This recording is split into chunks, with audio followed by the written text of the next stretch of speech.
this is what you came for. This is what you clicked on the video for. This is Gorr's backstory.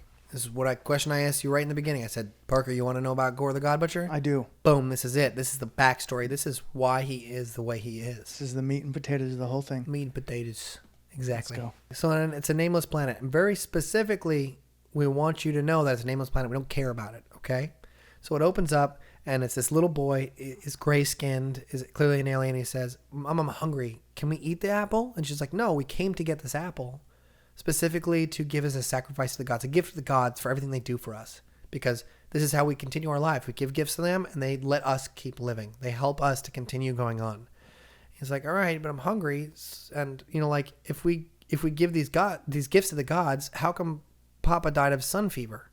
He's like, well, your father lived a long time. He saw you grow big and strong like you are, and he had a great life. And the sun fever took him. That's not, that has nothing to do with the gods. He's like, okay, I believe you, Mama. And she says, yes, good. You need to believe. The more you believe in the gods, the stronger you will be. You'll grow big and strong, my sweet little Gorr. And you realize this is Gorr as a child. Dude, baby Gorr. Sweet baby Gorr. Sweet baby Gorr, 6 pounds, 8 ounces. Don't even speak a word of English, but still killed like 6 gods. He doesn't speak a word of English. This is, like to us, we're looking, it's like, yeah, okay. So I want more Gorr. Okay, so Gorr says, okay, Mama. And then suddenly you hear like sounds. And you're like, whoa, what's going on? And his mother says, oh no, sand tigers. Gorr, run. Do everything you can to just continue running. Do not come back for me. And you see these like kind of green, kind of like Velociraptor things, like charging at the mother. She's got a spear and she's fighting him off. And you see like a little boy just running away. Okay. Time leap. Now we go to a man who's like coming into a cave. And he's got some like food in his hand. And he says like, my dear, please eat this. You need it. And it shows a pregnant woman. Mm-hmm. Again, the gray skin people. Baby Gorr's coming. On the way. Yeah. So he says, you need to eat this for, she's like, no, I'm good. The children need it. They're sleeping, but I hear their bellies rumbling. And you see like basically like a family. There's 2 children sleeping on a cave floor. And this is clearly Gorr, his pregnant wife, and his children on the floor. She says, oh, I'm okay. The baby inside, I feel he's a warrior just like you. He's never sleeps. He's always moving. He's going to be strong like his father. And a little look of pride on Gorr's face. So they step out of the cave and they're talking, and Gorr's like, man, what are we doing here? We can barely find food. I give you some worms to eat. We lick moisture off the cave walls. Like this sucks. This sucks. He hates his life, and it's like, it's just terrible. And she's like, no, we just got to keep believing in the gods, and then someday they'll bring us night and rainfall. And you're like, someday they'll bring us night and rainfall. You get the concept. Like brutal, dude. Yeah, this planet is just constant sun all the time. Beating heat, they go to caves to cool down for whatever it does, right? So he's like, I don't know, man. She's like, no, you just need to put your faith in them and they'll bring it to you. And as she says that, the cliffside cracks and she falls into a crevice. Dude. The worst. His pregnant wife. Yeah. The heaviest. I get it, man. The gods suck. That's it. I mean, take it from there, you understand why he's mad. Yeah. Right? No one's helping him. Right as she's like, the gods are great. Yeah. Exactly that. Right after his mother says, the gods are great, keep believing in them. She gets taken out. Okay, good. So now we fast forward again. We just see Gorr walking with a child in his arms. And the child says, Papa, where's Mama? And he goes, your mother died 7 sandstorms ago. She's been gone a long time. And this is very clearly Gorr holding his son.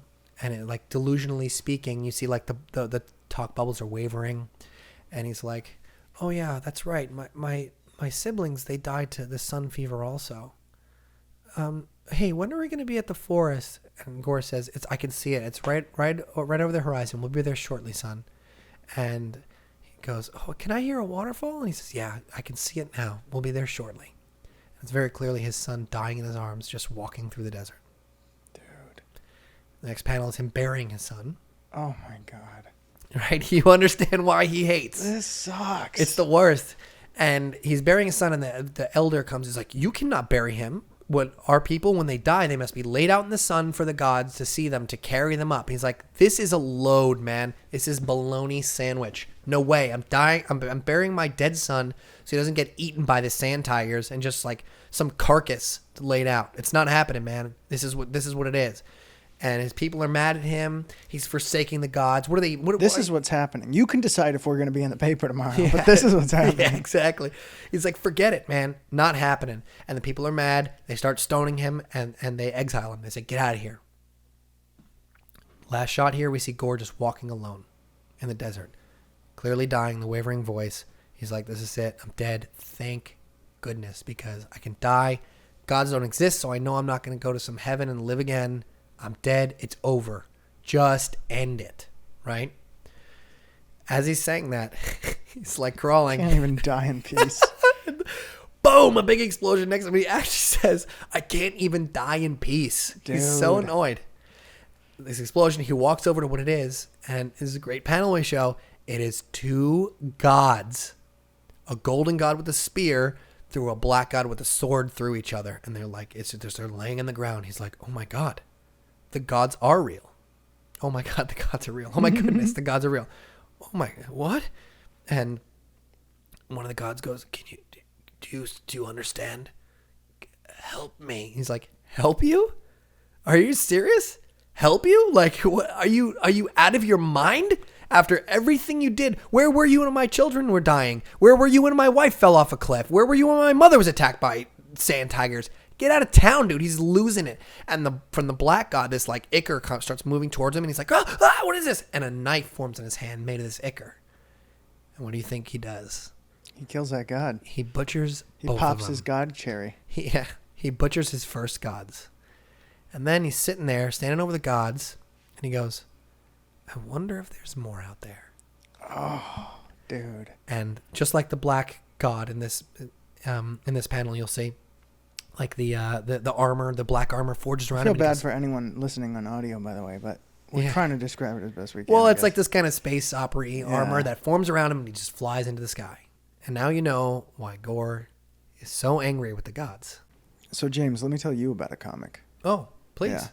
There's a comic, it's a god comic similar to Thor, in which this guy gets more power the more that people like and subscribe to his channel.